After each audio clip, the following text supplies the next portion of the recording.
ખેડૂત મિત્રો, તમને ખબર છે કે ગામે ગામ જઈ અને હું જે સેમિનાર કરું છું એમાં કલાક 2 કલાકનું માર્ગદર્શન હોય છે. પણ હવે તાલીમ કેમ્પ આપવાના શરૂ કર્યા છે. એક તાલીમ કેમ્પ પૂરો થયો, બીજો તાલીમ કેમ્પ જે છે આપ સૌને ખબર છે કે તારીખ 8 અને 9 માર્ચના રોજ રાજકોટ ખાતે થવા જઈ રહ્યો છે. તાલીમ કેમ્પની વધારે વિગત હમણાં નહીં પૂછતા, ખાલી આ ઓડિયો વિડીયો આખો સાંભળી લો. તાલીમમાં જે નામ લખાવશે એનું એક અલગથી ગ્રુપ બનશે અને એને સંપૂર્ણ માહિતી મળી જશે. કારણ કે ઘણા ભાઈઓ જે છે આ બાબતે પૂછપરછ કરે છે, એના માટે આટલી ચોખવટ કરવાની.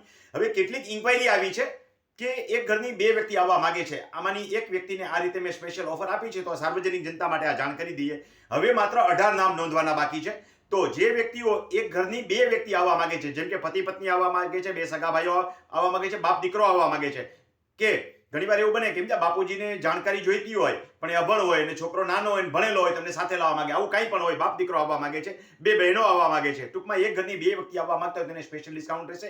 એક વ્યક્તિને આપણે 3000 રૂપિયા ચાર્જ રાખેલી છે, 2 વ્યક્તિ હશે તો 5000 રૂપિયા રહેશે, પણ રજીસ્ટ્રેશન બંનેનું 1000 ભરીને અલગથી કરવાનું છે. પછી જ્યારે રૂબરૂ આવો ત્યારે એક વ્યક્તિના 3000 માંથી બાકી રહેલા 2000 ભરવાના રહેશે. ઘરની એક બીજી વ્યક્તિ આવેલી હોય તો એને 1000 ડિસ્કાઉન્ટ ભરીને ભરવાનું રહેશે. તો રજીસ્ટ્રેશન 2 કરાવવાના રહેશે, એટલું ધ્યાનમાં રાખજો, ડિસ્કાઉન્ટનો એને લાભ મળશે. હવે 8 અને 9 માર્ચના રોજ રાજકોટ ખાતે જે પ્રેક્ટિકલ તાલીમ કેમ્પ રાખેલો છે એમાં શું શીખવા મળશે, જે લોકો આ ઓડિયો નવેસરથી સાંભળે છે એના માટેની આ વાત છે. તો એમાં 10 જેવા સેશન રહેશે. એક સેશનનું કામ શીખી જાવ ને એટલે તમારા પૈસા અને ધક્કો બંને વસૂલ. આપણે આ નોન કોમર્શિયલ ધોરણે આખી પ્રવૃત્તિ ચલાવીએ છીએ. આપણો હેતુ એ છે કે ખેડૂતો રેવન્યુના કામ પોતાની જાતે કરતા શીખે, એટલે કે પોતાના રેવન્યુના એડવોકેટ પોતે જાતે બને. તો હયાતીમાં તમારે હયાત કૂવો હોય અથવા તો નવો કૂવો ગરાવેલો હોય તો આવા કૂવા અને બોરની નોંધ કેવી રીતે કરવી, ટુકડાધારથી બચવા માટે પણ કૂવા બોરની અથવા પાણીની નોંધ હકપત્રક દાખલ કરવી જોઈએ. તો એના એફિડેવિટ કેવી રીતે બનાવવા, એનું ફોર્મ કેવી રીતે ભરવું, એની એપ્લિકેશન કેવી રીતે કરવી, 135 નોટિસ આવે તો ચેક કેવી રીતે કરવી, અને 16 નંબર પાણીપત્રક સુધીની આખી વિગત પ્રેક્ટિકલ સાથે હું તમને શીખવાડી દઈશ ને ટકોરાબંધ કહું કે તમે કામ શીખીને જશો. 2 ભાઈના ભાગ પડે તો એક ભાઈના ભાગમાં કૂવો જાય તો બીજાને પાણીનો હક ને ધોરિયાનો હક લખાવો હોય તો કેવી રીતે રેવન્યુનો નોંધાવો, જેથી કરીને નોંધાવેલી બાબતો હશે તો આવનારા ભવિષ્યમાં છોકરાઓ વચ્ચે કજિયા નહીં ઉભા થાય. પણ કજિયો ત્યાં ઉભો થાય છે કે જ્યારે એક ભાઈ પોતાના ભાગની જમીન વેચે અને કુવાના પાણીના બોર ભેગા આપે તો આવા હક કેવી રીતે કમી કરવા એ પણ હું તમને શીખવાડીશ. આપણો શુભ હેતુ એ છે કે રેવન્યુના કામ જાતે કરો ને ભવિષ્યમાં કોઈ પણ પ્રશ્ન ઉભા ન થાય એ શીખો. એવી જ રીતે તમારા હકપત્રકે ઘણી બધી ખામીઓ હોય છે, આ ખામીઓ હું તમને શોધતા શીખવાડીશ. એવી જ રીતે ભાગ વેચણી, કેજેપી, દુરસ્તી, દબાતી જમીન મપાવી અને છૂટી કરાવવાના હેતુથી કેવા પ્રકારની માપણી કરાવવી જોઈએ, માપણી પછીની કાર્યવાહી શું છે, એ બધી બાબતો, ડીએલઆરમાંથી મળતા ડોક્યુમેન્ટની યાદી, આ બધું ઝડપથી બોલી જાઉં છું જેથી કરીને વિડીયો લાંબો ન થાય. ટિપ્પણ, સ્કેચ, નકશા, કમીદાસ્તી અને ફેશન પત્રક અને આકારબંધ વગેરે ડીએલઆરમાંથી મળે એની ઉપયોગિતા શું છે એ આ બધું આપણે જૂના ઓડિયોમાં તો કહી જ ગયા છે, પણ હવે પ્રેક્ટિકલ આ બધા કામ કરતા સાથે આપણે શીખવા છે.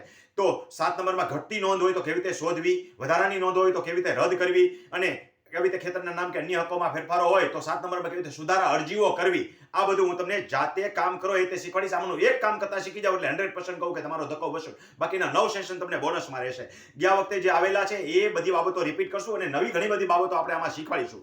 તો જાતે રસ્તો છૂટો કરવા માટેના કેસનું માર્ગદર્શન આપશું. ઘણા બધા પ્રશ્નો જ ઊભા ન થાય એટલા માટે ભાઈઓ ભાગ થાય તો રસ્તાનો હક કેવી રીતે નોંધાવવા એ પણ હું તમને શીખવાડીશ. ઇઝમેન્ટ રાઇટ્સ વિશેની માહિતી આપીશ અને પ્રેક્ટિકલ કામ કરતા પણ એના જાતે શીખવાડીશ. જમીન ખરીદવા હેતુથી ઘણી બધી બાબતો અગત્યની હોય છે. ઘણાના મને ફોન આવે છે ત્યારે હું કહું કે ભાઈ જમીન ખરીદવા બાબતે આમાં માર્ગદર્શન હું આપીશ નહીં, કોઈ એડવોકેટ પાસે વયા જાઓ. પણ આવી લ્યોટોપ લાંબુ લિસ્ટ છે, આખું લાંબુ લિસ્ટ તમને આપીશ અને એ બાબતે પ્રકાશ પાડીશ અને માર્ગદર્શન પણ આપીશ. આવી ઘણી બધી બાબતો હું તમને શીખવાડીશ. હક કમીના કેસની અંદર ભાઈઓ ભાગ પેલા પછી માનો કે કોઈ પણ એક જ એન્ટ્રી હોય તો વારસાઈ ચડાવી, પછી હક કમી થાય અને પછી વિભાજન થાય. આની તમામ બાબતોની અપ ટુ એન્ડ સુધીની માહિતી હું તમને ઘણી બધી વસ્તુ એવી છે કે બોજાનો માણસો મુક્તિ કરાવતા નથી, બોજાનું એનઓસી લઈ લે તો આવી બોજા મુક્તિ તમને બહુ નડે. ટુકડાધારા નીચે ન જવાય તો સહભાગીદાર હક કેવી રીતે દાખલ કરવા, ઘણા બધા કાગળ ન મળતા હોય તો આરટીઆઈ કરીને કાગળો કેવી રીતે કઢાવવા, એ બાબતો હું તમને શીખવાડીશ. એવી રીતે 5 વસ્તુ સાથે બોલી જાઓ. વસિયત, ગિફ્ટ, સહભાગીદારી હક, સેલ ડીડ, આવી અનેક બાબતો છે જેની તમારે નોંધ કેવી રીતે દાખલ કરાવી ડીડ બનીને આવે તો એ બધું હું તમને શીખવાડીશ. એની 35 ડીડ બજે ત્યારે એમાં કંઈ ભૂલ નથી રહી ગઈ ને એ તમને શીખવાડીશ. સતી હોય તો કેવી રીતે અરજી કરીને સુધારા અરજી કરાવી એ પણ તમને શીખવાડી દે. આવી ઘણી બધી બાબતો.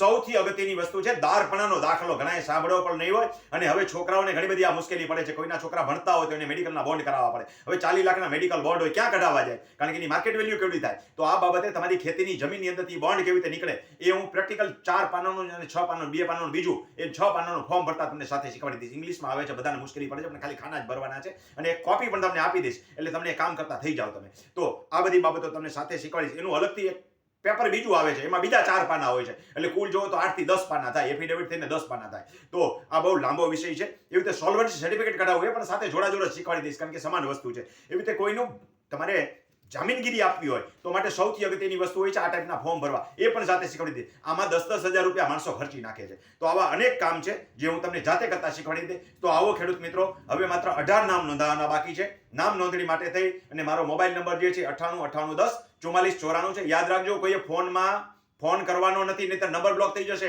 તમારે વોટ્સએપથી મને મેસેજ કરવાનો છે. વોટ્સએપથી હું તમને જવાબ આપીશ. અને જે લોકો 1000 રૂપિયા ભરી અને નામ નોંધણી કરાવશે એના માટે આ સાથે મેસેજ કરશે એટલે હું એને QR કોડ મોકલી દઈશ. એટલે એનું કામ સરળ થઈ જાય. પછી એનું અલગથી ગ્રુપ બનશે ને એ માહિતી અલગથી એ ગ્રુપમાં આવશે. એ આપણે યુટ્યુબમાં નહીં મૂકીએ. તો ખેડૂત મિત્રો, તૈયાર થઈ જાઓ. તમારું નામ ન નોંધાયું હોય તો માત્ર 1000 રૂપિયા ભરી અને નામ નોંધાવો. બાકીના 2000 રૂપિયા જ્યારે રૂબરૂ આવો ત્યારે ભરવાના રહેશે. ઇનકેસ કોઈ ના આવે તો એના પૈસા જશે નહીં. નેક્સ્ટ સેમિનારની અંદર આપણે 1000 રૂપિયા ફરીને એને રજીસ્ટ્રેશન કરાવવાનું રહેશે. ત્યારે આપણે એને 1000 રૂપિયા મજરે આપીશું. આપણો હેતુ કોમર્શિયલ નથી કે કોઈ નથી આવી શક્યા તો એના પૈસા જાય એવો નહોતું, પણ એ નોન રિફંડેબલ રહેશે, પણ ટ્રાન્સફરેબલ રહેશે બીજા કેમ્પની અંદર. તો નામ ન નોંધાયું હોય તો આજે જ તમારું નામ નોંધાવો અને તાલીમ સેમિનારની અંદર આવો. તાલીમ સેમિનાર રાજકોટ ખાતે રહેશે. રામ બને સવે 9 વાગે આવી જવાનું રહેશે. એની માહિતી રજીસ્ટ્રેશન થઈ જશે એટલે અલગથી આપવામાં આવશે.